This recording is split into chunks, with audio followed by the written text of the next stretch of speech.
Yeah, good afternoon. I'm Dr. Kapil Kumar. I'll be talking about surgical innovations which will improve the treatment outcomes of oral cancer cases in India because there are intricacies in the management of oral cancers, which is a common Indian cancer. Almost one third of the cancers are oral cancers in India. The etiology of these cancers are majority of the time is a smokeless tobacco, which is in the form of quid, and it contains tobacco leaf, which is dried or cured, betel nut, slaked lime, and areca nut. So this is a combination of quid, which remains in the mouth of the person for a very long time and causing chronic irritation, and these have carcinogens and produce the cancers. The oral cancer which we are talking about is a gingivo-buccal complex, which which consists of buccal mucosa, gingivo-buccal sulcus, lower gingiva, and retromolar trigon. The characteristic features of these tumors are that they are very close proximity to the mandible, and that is how the mandible can get invaded. Sometimes there is an infection and there can be cervical lymphadenopathy, which can be positive for cancer, or they can be non-malignant also. There is a challenge because there is a high locoregional failure, and if patient has recurrence, then there is a poor outcome for any salvage treatment, which could be surgery or chemotherapy or maybe re-radiation. Most of the patients in India are having oral submucous fibrosis, and that is why they are associated with trismus. Clinical presentation is usually in the form of a ulceration, which is there in almost in 62% patients, or patient can have a mass. There can be a deep induration. If skin is involved, then skin infiltration can also be felt. There is a paramandibular accent which can be seen on radiology or can be seen clinically, or there can be a mandibular erosion or invasion. Majority of time males are affected, and most of the time cause is tobacco. Leukoplakia is found in around 10% of patients, and submucous fibrosis in around 13% patients. Patients do get late in the consulting their doctor, and time of the first consultation is usually 3 months after the onset of symptoms. The epicenter of the growth is buccal mucosa and GV sulcus in more than 50% patients, lower alveolus in 35%, retromolar trigon in 13% patients. Neck nodes are positive in India because the patient present late, and node positivity is almost up to 60%. Distant metastasis is very low in this group of cancers. Distant mets is less than 2%. Majority of patients present in stage 3. The diagnostic imaging we are, which is commonest, is a orthopan tomogram and a CT scan or the MRI. MRI is very commonly used because of its ability to tell the extent of soft tissue and the bone involvement. Only 40% of the mandible is involved on final histology, and edentulous patients have higher incidence of involvement of mandible to the tune of around 60%. There can be a bidigital examination under anesthesia at the time of surgery to identify the involvement of the mandible. If you want to save the mandible, then there has to be no invasion of the alveolar canal, and there should not be any paramandibular involvement as being shown here. If there is involvement of the inferior alveolar canal, as in this CT scan, or there is a paramandibular involvement of the tissue, then you cannot save the mandible and you have to do a segmental dissection. If you have a lesion which is small, which is abutting the alveolus, and there is a small erosion of the buccal cortex, and there is at least 1 centimeter of the uninvolved mandible, then you can have a rim resection or the marginal mandibulectomy, and you can still save the mandible in these patients. The biopsy is a must, and the degree of dedifferentiation is done by Bryan classification, and this is a Bryan classification which is pathologists are best at identifying the tumors. The depth of the invasion of a tumor is very significant histological finding, which will predict the presence of clinically subclinical or clinical lymph node metastasis in early squamous cell cancers. If the depth of the tumor is 5 mm or more than 5 mm, then there is a risk of harboring node metastasis in the neck, and these patients must have elective node dissection. The spread of the primary occurs in many areas like all the masticator spaces, and treatment planning is done by in some steps, like we do a primary excision, we do a elective neck dissection, and reconstruction in the modern era of today is a must, and patient may require post-operative adjuvant treatment depending upon the histology. The surgical approaches to oral cavity cancer can be per oral if the lesion is small. A small lesion in the tongue or the oral cavity can be excised per orally, or patient may require a mandibulotomy to access the tumors which are usually in the base, close to base of the tongue, or patient may require a cheek flap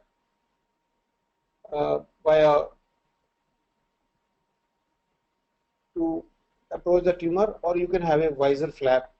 Visor flap is usually used for mainly benign tumors, and sometime in children you can use it. The extent of surgery is a wide local excision with at least 1 centimeter clear margin. However, margin can vary from institute to institute, but we must take care of the margin shrinkage, and we must have a 1 centimeter clear margin.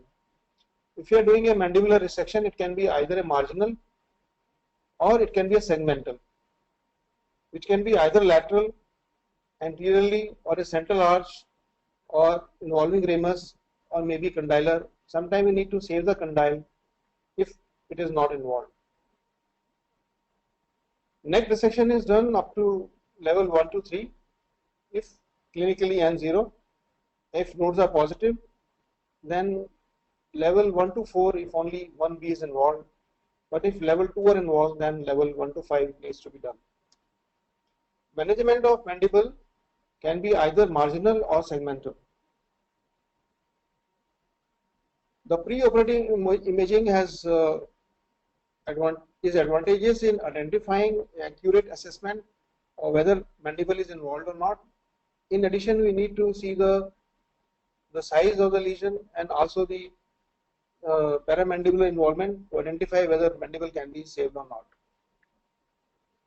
There can be a direct involvement of the mandible, or there can be involvement of the neurovascular foramen at its lower border. Periosteum by and large is usually not invaded by these tumors, and that is how there is a chance of saving the mandible if there is at least 1 centimeter of the mandible from the lower border of the cortex.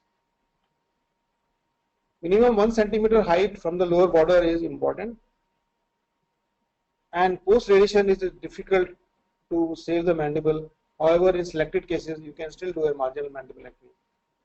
Segmental mandibulectomy is done when there is a gross bony invasion, extensive paramandibular soft tissue involvement, or there is a previously irradiated mandible, or in edentulous patient which is less than 1 centimeter height. This is a classification where we can identify whether when the orthopantomogram MRI is negative, then and there is clinically no invasion, then you can do a rim resection. But if MRI is positive and or there is an early invasion, then you can then you need to do a segmental resection.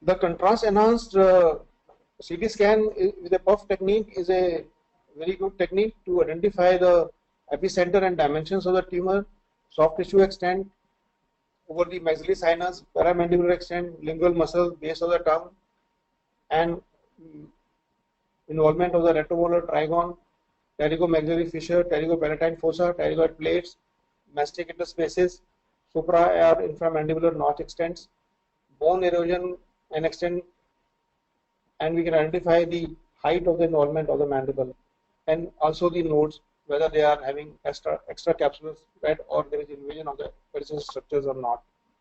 Which modality is preferable by will depend upon the institutional practices, but we are doing MRI majority of time, and in addition we are doing orthopan tommogram to identify the mandibular involvement. Level 1 and 2 nodes are commonly involved, and the only 4 and 5 nodes getting involved happens only very rarely and happens only in 2% patients, and 20% when level 1 and 2 are involved, then these level 4 and 5 can also be involved. Poor orodental hygiene sometimes can have a high false positivity of the nodes clinically, which can happen due to infection. The extent of neck dissection in positive nodes should be selective neck dissection level 1 to 3 if clinically N0, and comprehensive neck dissection if level 1 and 2 are involved. If there is some mucous fibrosis, it is sometimes advantageous because there is a limited lymphatic spread and there is a less incidence of neck node involvement. But in these patients, the limited excision leads to a larger defects, because if you excise the fibrotic area, then defect becomes larger. And there are constraints of limited mouth opening, so a planning of excision has to be done, and sometimes there can be a poor healing because of some mucous fibrosis.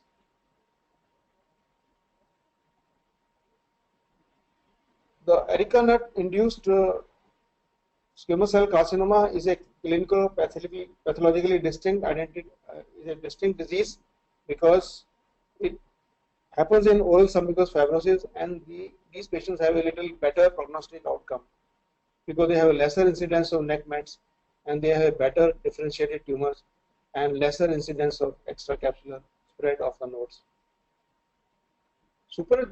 Superior gingivo-buccal complex carcinoma, they do present late and they are usually misdiagnosed as maxillary sinus carcinoma, and their spread can happen up to the retropharyngeal group, nasolabial group, or the buccal group of nodes or parapharyngeal nodes.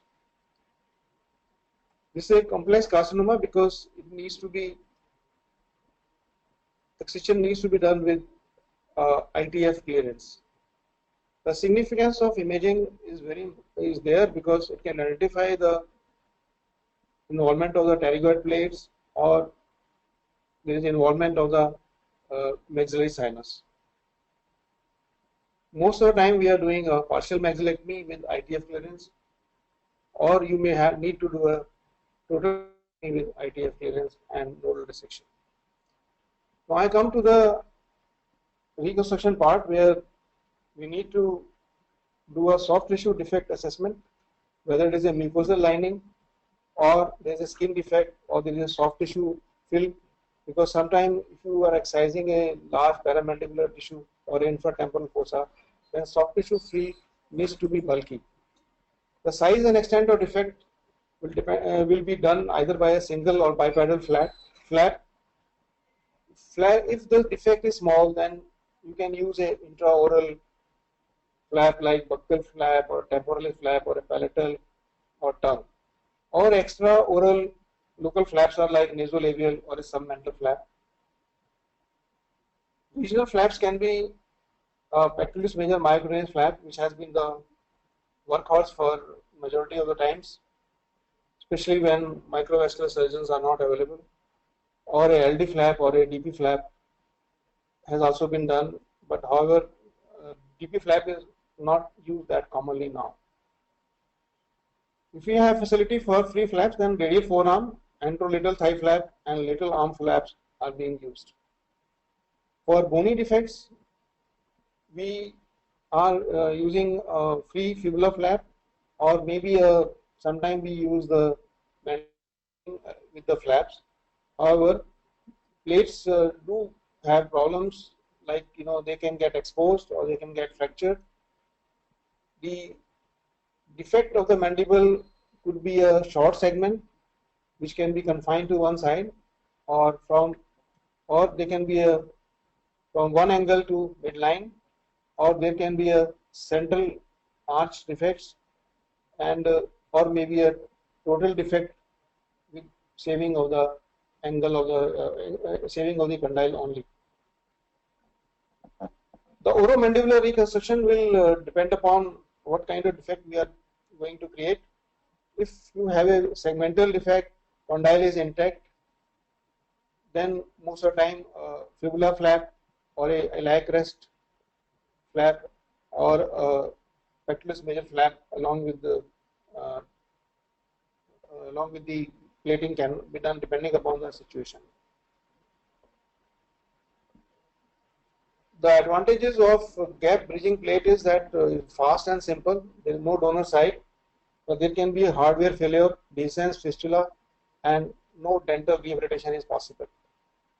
If you take like a non-vascular bone graft like a rib, then it is a less technique sensitive, however shorter operating time, but soft tissue presence is unpredictable, and then you need to do another flap. Fibula free flap is a long bone segment. The two team can start the surgery at the same time, and up to 25 centimeter of the defect can be covered. Recently, we have also been doing scapula free flap, iliac crest flap for a larger bony defects, and especially when patient has atherosclerosis of the vessels. Radial forearm flap is relatively simple for plastic and reconstructive surgeons, but there is no bone available in these techniques. The fibula osteocutaneous free flap is ideal for all segments. It is based on peroneal vessels. Multiple osteotomies are allowed, and almost 25 centimeter of the bone is available. Entire defect of the mandible can be done, and you do have a cutaneous segment as well. It can be a single paddle or a bipaddle. It is even sensate because there is a little cutaneous nerve which can supply it, and it can be used for dental implants later on. This is a peroneal nerve, peroneal vessel, and this is the donor area from where the fibula will be harvested along with the skin paddle, and this is the harvested flap. Then you do a osteotomy depending upon the defect, and you do the inset of the flap and do a microvascular surgical technique to join the vessel. The alloplastic mandibular reconstruction is possible, but it does lead to some problem, like there can be a hardware failure, or there can be a formation of fistula, or there can be exposure of the plates. The flaps which can come from local flaps are the nasal flap for the buccal mucosa defect, and these are the patients, after some time you are not able to identify the facial deformity, if at all, because it comes in the crease. The crease gets closed very nicely and is a very, very reliable flap. Sometimes you have a complex surgeries being done, and you need to do reconstruction. The reconstruction is identified how much soft tissue and bone need to be taken, and this is a patient who has undergone a mandibular plating along with the myocutaneous flap.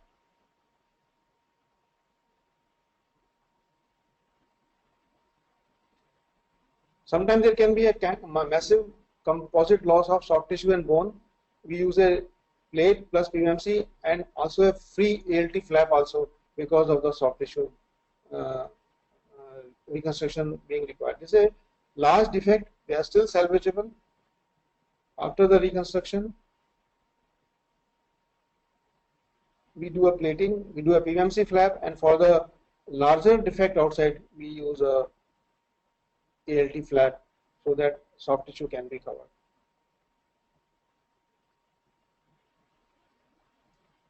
This is the appearance after the post-operative radiation.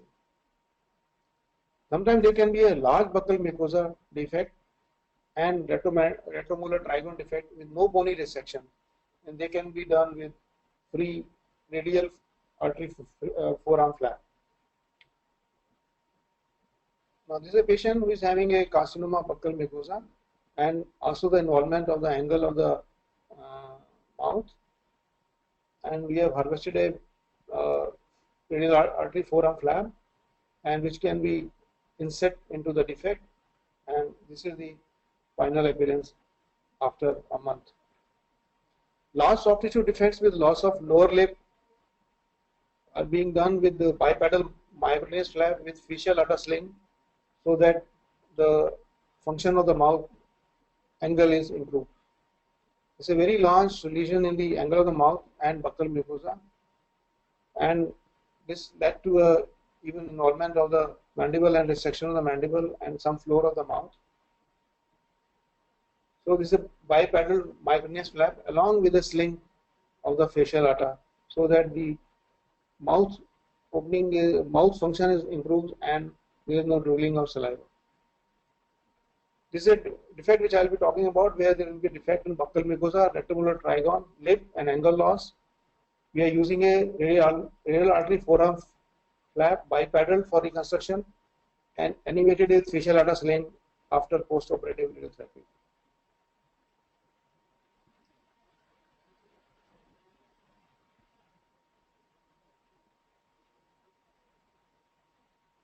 After radiation, patient wanted to have the improvement in the function at the angle, so he underwent a facial atta sling after post-operative radiation. Here the role of plastic surgeon comes, where you can do a resurgery after patient is completed its treatment and is clinically controlled.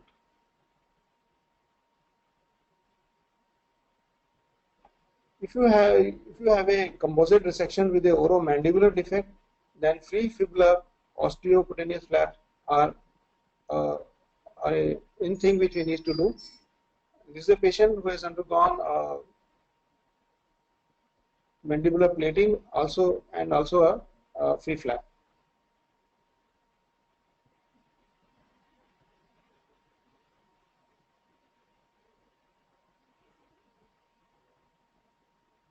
The free fibula for mandible and buccal mucosa cancer is in thing, and it must be done for the patients who are having a mandibular resection, have a reasonable chance of surviving, and these patients then can have mandibular reconstruction with free fibula flap, and also the skin pedal can be taken up to bridge the gap of oral mucosa.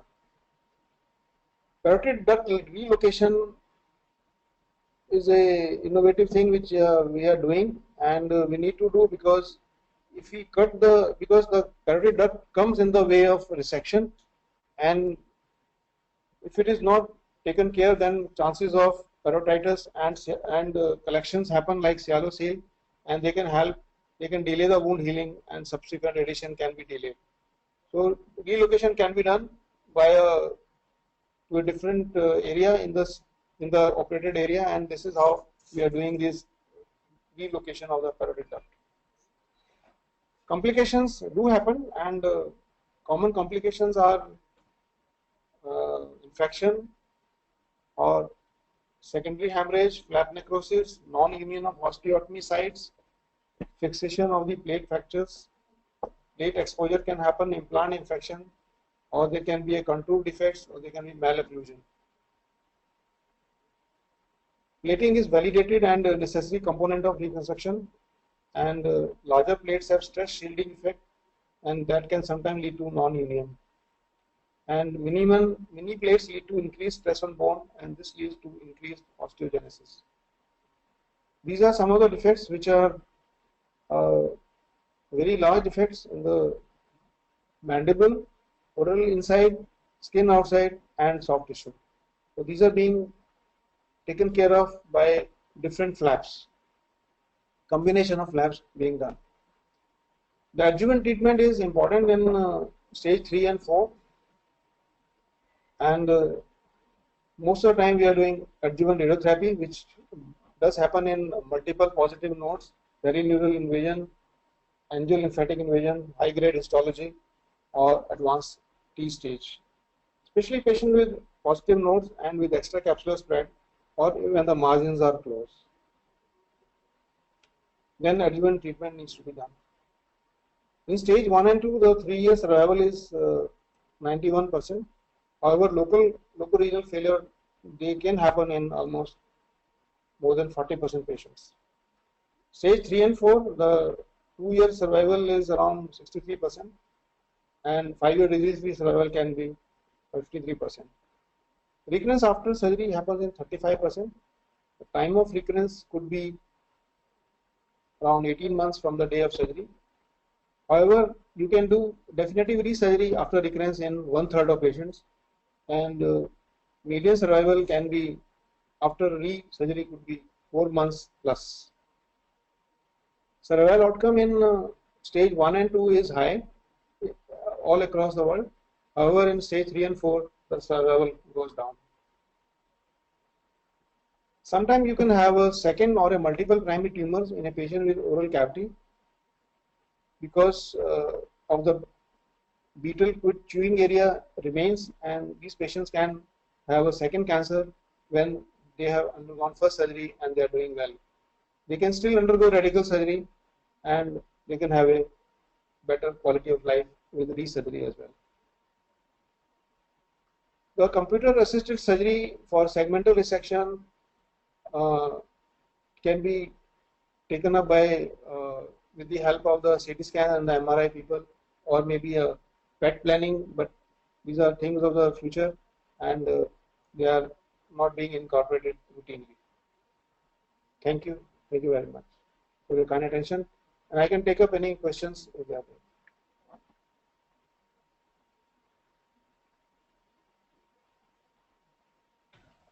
We will now begin with question answer session. First question is, what are the kind of oral cancer cases that you think are most likely to respond favorably to surgical treatment? It is the buccal mucosa, the lip cancers, and the anterior tongue, which is a commonly if they come in T1, T2 lesion, then these are the lesions which respond well to the treatments.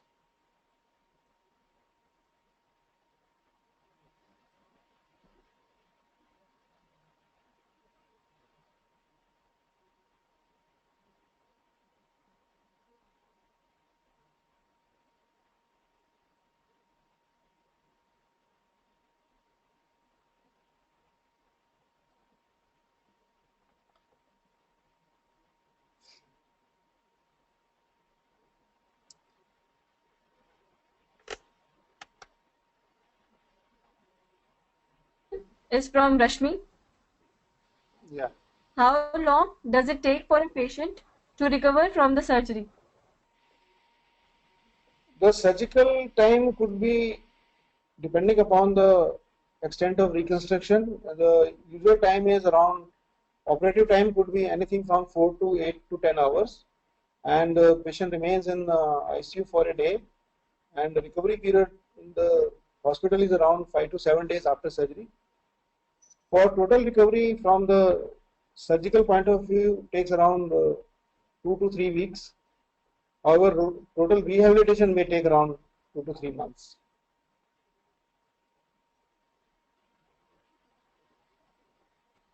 Next question is from B. Nandalal. What is oral hygiene protocols and other medications given immediately after the surgery? Oral hygiene is a very important factor because we need to give antibiotics, mouthwashes, and take care of any loose teeth before surgery. And post-operatively, patient needs to continue with antibiotics and oral washes, and of course take care of the feeding part as well. And so that there is, as long as there is no delayed healing, then patient can recover within 10 to 15 days.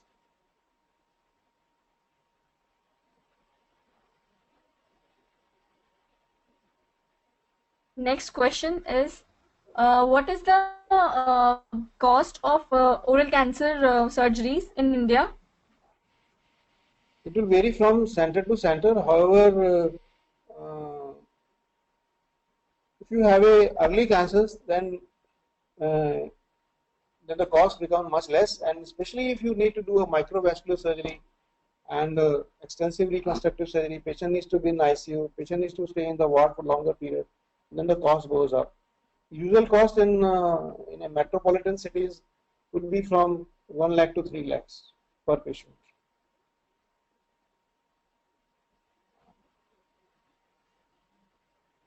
Next question is, what would be your advice for dental practitioners to help them in early identification of oral cancer? Oral cancers are very easy to identify. Simple oral examination with a torch is enough, and of course, uh, you need to know that how the lesions look alike. They can identify the leukoplakias, or if there is a ulceration, patient has a history of tobacco, smoking, and keeping the quid, and if there are changes over a period of time, then they need to follow up those lesions and or biopsy the suspicious areas. Or if the lesion is not healing, then they can take a second opinion from experts.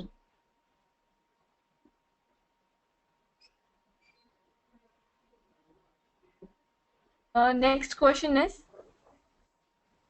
once if a patient uh, does the surgery, is there a chance the same problem comes again? There is a incidence of recurrence which can happen in first to third year and of follow up, and this happens if patient has bad histological features like perineural involvement of the nodes, or there is involvement of the bone, or patient has irregular treatment, has not taken post-operative radiation, then these patients can get recurrence.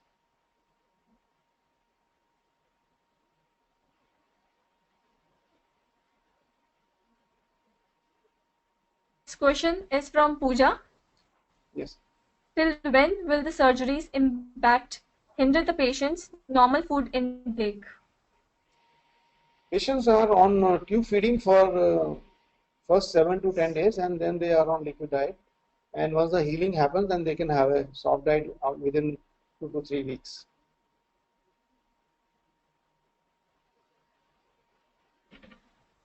Next question is, what are the precautions for post-surgical management as to avoid the disease recurrence? If a patient requires adjuvant treatment in the form of radiation, that must be started within 3 to 6 weeks of surgery, should not be delayed than that, and a close follow-up is required in first 3 years, where patient is examined clinically, or some radiological test can be done to identify the recurrence.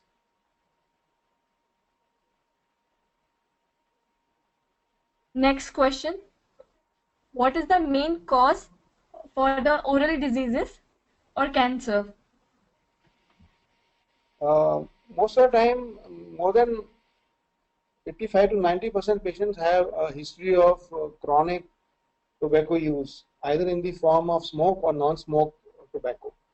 And non-smoke tobacco in our country is mainly by this pan chewing along with the betel nut and areca nut and this lime, because they form a quid and keep it in the mouth for longer period. Sometimes there can be a causes of like poor oral hygiene also contributes, and also the dental health of the patient needs to be taken care of. There should not be any sharp teeth, which can also cause cancer, and even the presence of HPV oral, that also needs to be tested in majority of patients. Although this is uncommon in our country, but HPV also can cause oral cancers.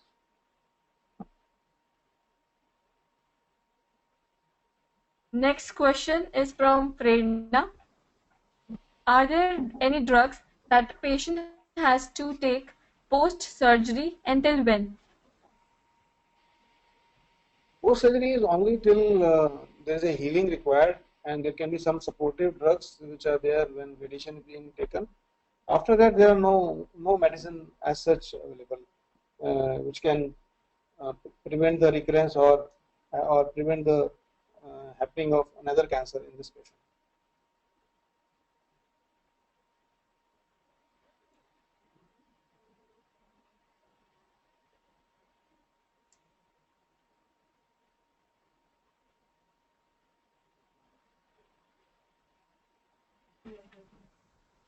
Next question is, how can the chances of recurrence of a oral problem or disease can be reduced or stopped?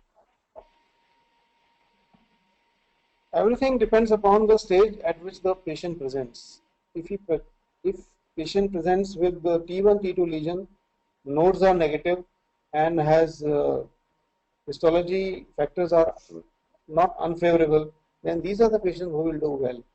Patients who will not do well are those who have node positivity and negative factors in biopsy like perineural involvement or LVI involvement, close margins. So these are the patients who can recur.